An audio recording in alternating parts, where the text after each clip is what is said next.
Hi, I'm Krista West of Avlia Folk Embroidery, and today's FlossTube we're going to talk about cushion covers, about turning your embroidery into a cushion cover for a pillow.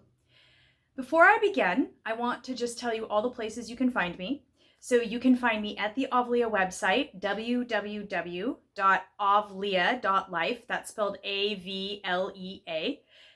You can also find me on Instagram and obviously on YouTube at kristamwest.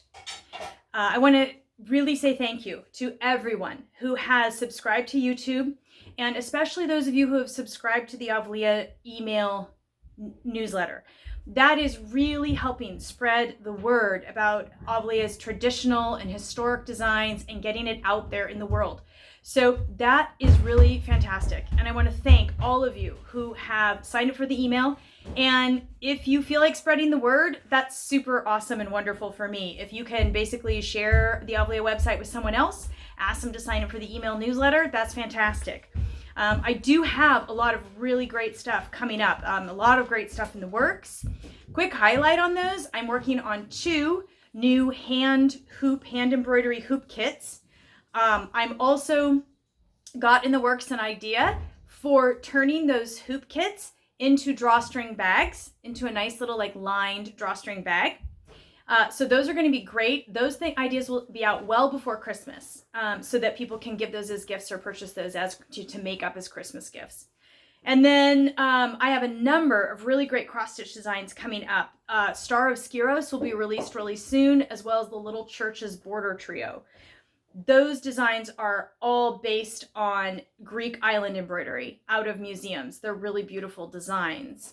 What else? Oh, I know. The other thing is for the Mediterranean basket weave design that many of you have been stitching with the Fiber Talks Meditates program. I had to purchase a lot of the specialty metallic threads from Greece for those kits. And they got here and I was just like, ooh, exciting. So let me show you what those look like. These are these really great metallic threads that I can get from Greece, and they come in copper and silver and then this super cool goldish black color. I am actually going to be working these into some table runner designs coming up that I think will be very exciting. So on to today's topic, cushion covers. Now, I am really all about practical embroidery, about doing your embroidery, but having something practical to use it for afterwards. Say a table runner or a table square or some little piece of beauty that you can put somewhere in your home or your office or your environment.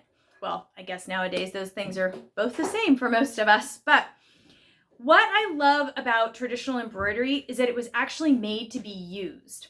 And one of the most common sources of historic Greek island and folk embroidery is cushions.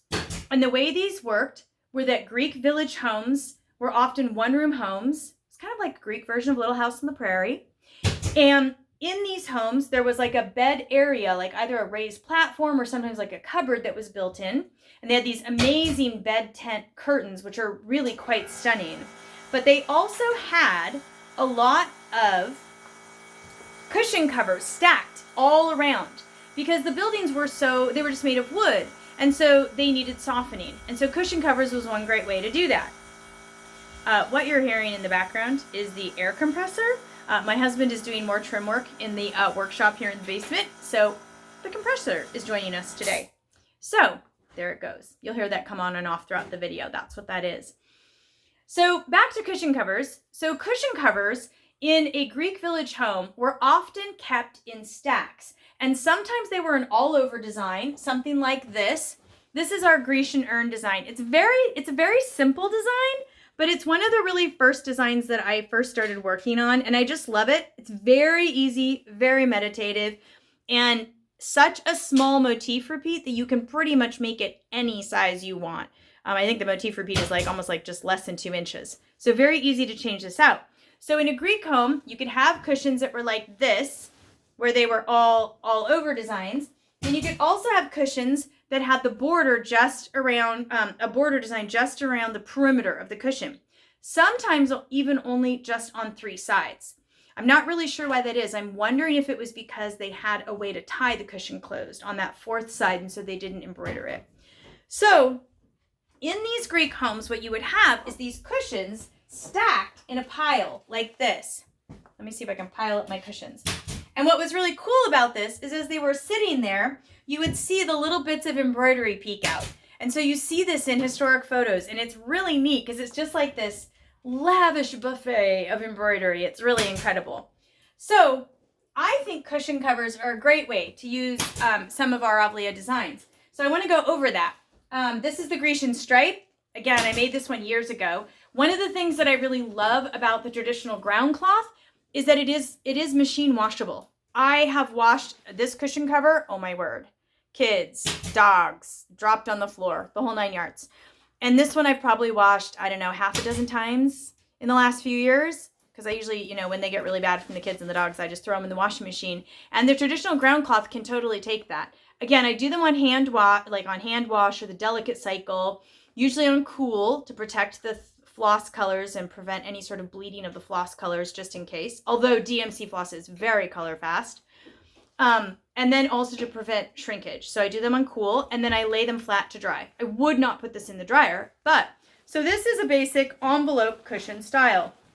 And basically it's two backing halves that are sewn together and they overlap, usually about anywhere from 4 to 6 inches. And when that's sewn together, basically it keeps the pillow form, the little white pillow form, it keeps it in here, and then it creates a very nice flat back to that. This is actually just some inexpensive home deck fabric. I actually wish I could get more of this because wouldn't this be great? And eventually, if there's enough demand, I will be looking at adding various home deck fabrics for specific designs as cushion backing kits. So that's something I'm definitely thinking about down the road. So this is Grecian stripe. This is Byzantine rondelle. Another one is an all over design. Now, this is a design that is actually not one of mine, but I wanted to show it to you. This is actually from a book that was printed in Athens. And I did this one a long time ago, but just thought it was fun to show you. So this is the embroidery design. It's really beautiful. These great big, like, lovely leaves. And what I did here is I used raw silk. And I actually just set it in with mitered corners like that. Da-da-da. Now this one is not a true cushion envelope style. And you can see that like the buttons, when you do the buttons and you only overlap it a little bit, they don't lay as neatly. And that's why I've like switched over to the envelope style. But I wanted to show you this one to show you that you can oftentimes take a small design, like something you've made that's small. Like you could take any number of our bit kits, which work up in just a few weeks, and you could inset that into a really cool fabric and voila, cushion cover. Wouldn't that be awesome? Of the designs we have, I could really see like the Byzantine Rose bit kit as a really cool bolster pillow. 12 by 16 inch bolster pillows. That's a very common size in pillow forms. I could see the Byzantine Star done that way. I could see Balkan Lozenge done that way. Despina's Anemone. Any of those would basically make an awesome little insert. And sometimes it's really nice to have a pillow that has kind of a frame around the embroidery. I mean, the all-over look is definitely one thing. That's a definite look, a little more historic. I still really like the way that this raw silk sets off the design.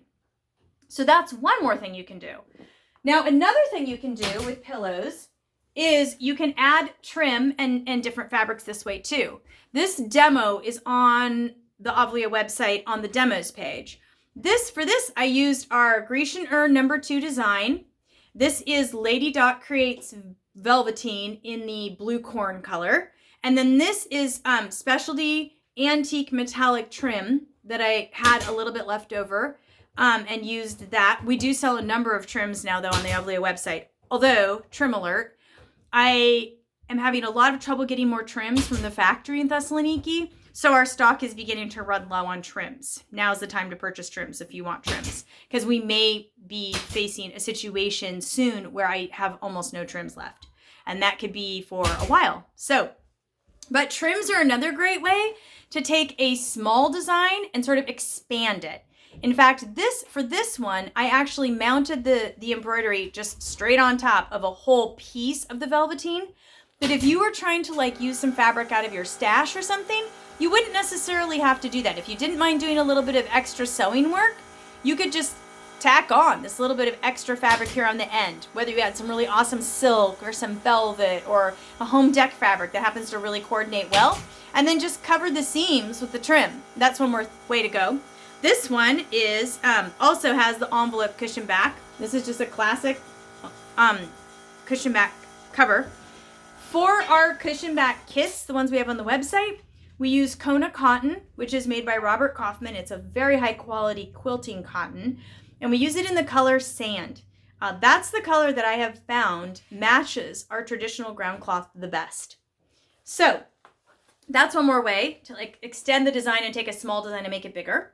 And then I just this morning released a little cushion cover how-to demo video. It's on YouTube, but it's also on the Avlia demos page. And I used this new design. This is Cypress and Hollyhock. Isn't this cute? Okay, I really like this one. I've been just kind of waiting for the right time to like release this. So this will be releasing soon, especially now that the pillow's done.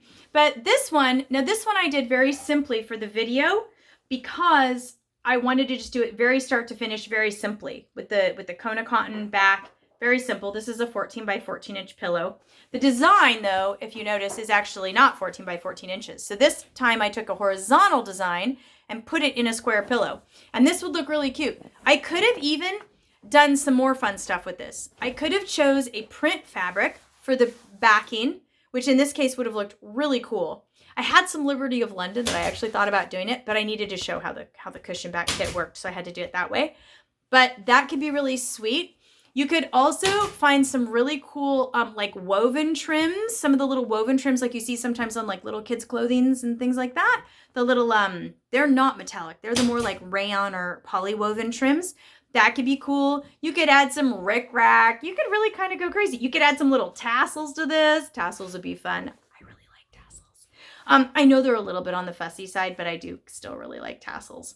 You could take your leftover floss and you could maybe make a tassel for the extra. You could put a little fringe on this if you wanted to. There are just so many ways that you can do a cushion cover to really bring out the kind of creative element that you want to bring out of that embroidery. You can either, if there's a color in there that you want to draw out more of, well, then use a fabric that goes with it. For example, this is the 924 teal in the Grecian Urn 2. I love that color, and I really wanted to draw that out. And so I used the velveteen that was the closest match. In this color, in this pillow, I really wanted to bring out, I wanted to really have that framed effect. And so I did that, and I wanted to pull out that kind of greeny vegetal feel to this pillow. So that's how I did that one. On these pillows, I wanted them to have that sort of almost like Greek caravan bazaar feel. So I chose a really vibrant, kind of really colorful home deck fabric. So there are lots and lots of things that you can do with pillows and with cushion covers with your embroidery. So I hope that gives you sort of a small taste of what is possible with your embroidery. And it's very practical. And one last note that I feel like I should say, none of this absolutely requires a sewing machine. If you're willing to devote the time, you can hand sew any cushion cover. It doesn't have to be done by machine. And in fact, when I run the design all the way out to the edge, like on this one, if you notice this, you notice how that is right there, run out to the edge. I hand sewed this one to the backing because I wanted to get that absolutely perfect edge there. And it's almost impossible to do that on a sewing machine. I mean, you can, but it's a little challenging. It's a lot easier to just do it by hand. So you don't necessarily have to have a sewing machine or a big sewing area or anything like that to make really beautiful cushion covers for your own home, for your own environment. They also make great gifts. They're also really great as gifts too, because you can make the cover and ship the cover to a family member or something, and then just have them purchase the cushion, the pillow insert when they get it. So that's another great little trick. So I hope that helps. I want to thank everyone for joining me. Again, thank you, thank you. It's such a privilege and an honor to be sharing my world of textiles and creativity with you. And just a reminder, you can find me at www.avlia.life and on Instagram and Facebook and all the places. So thank you and happy stitching.